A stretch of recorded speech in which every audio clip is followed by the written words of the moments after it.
ಗುವಾಹರಿ ನಗರದ ಒಬ್ಬ ಬಡ ಮಹಿಳೆ ಕಾಜಾಬಿ ಎನ್ನುವವರು ಸ್ವರ್ಗಸ್ಥರಾಗಿ ಇಂದು ಅವರ ಅಂತ್ಯಕ್ರಿಯೆಯಾಗಿರುತ್ತದೆ.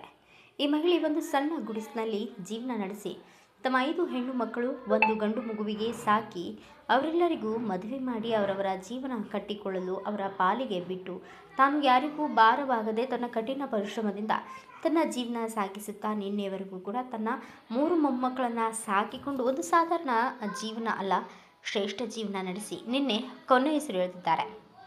ಈ ಅಮ್ಮ ಒಂದು ದಿನಾನೂ ನನಗೆ ಆರಾಮವಿಲ್ಲ, ನನಗೆ ಮನೆಯಲ್ಲಿ ರೇಷನ್ ಇಲ್ಲ, ನನ್ನ ಮನೆಯಲ್ಲಿ ಊಟಕ್ಕೆ ಇಲ್ಲ, ನನಗೆ ಹಣ ಬೇಕು ಎಂದು ಯಾರಿಗೂ ಕೈ ಚಾಚದೆ, ಯಾರಿಗೂ ಕೆಟ್ಟದ್ದು ಬಯಸದೆ ಎಲ್ಲರಿಗೂ ಒಳ್ಳೆಯ ಬುದ್ಧಿಯನ್ನು ನೀಡ್ತಾ ಜೀವನ ಸಾಗಿಸಿದ್ದಾರೆ.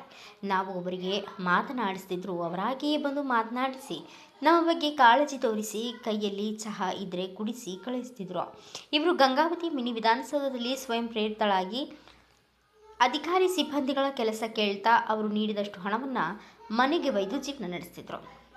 ಇವತ್ತು ಅವರು ಗಳಿಸಿದ್ದು ಏನು ಅಂದರೆ, ಅವರು ಸಲುವಾಗಿ ಮಿನಿ ವಿಧಾನಸೌಧದಲ್ಲಿ ಕೆಲಸ ನಿರ್ವಹಿಸುತ್ತಿದ್ದ ಒಬ್ಬೊಬ್ಬರೂ ಸಹಿತ ಅವರನ್ನು ನೆನೆಸಿ ಕಣ್ಣೀರು ಹಾಕುತ್ತಾ ಮುಸ್ಲಿಂ ಸಿಬ್ಬಂದಿಗಳು ಅವರಿಗಾಗಿ ಇಡೀ ರಾತ್ರಿಯೆಲ್ಲ ಕುರಾನ್ ಪಠಣ ಮಾಡಿ, ಜಪ ಮಾಡಿ, ಮಂತ್ರಗಳನ್ನು ಪಠಿಸಿ ಅವರ ಹಕ್ಕಿನಲ್ಲಿ ಪೈಗಂಬರ್ ಮುಖಾಂತರ ಅಲ್ಲಾಹನಿಗೆ ಅರ್ಪಿಸಿದ್ದಾರೆ.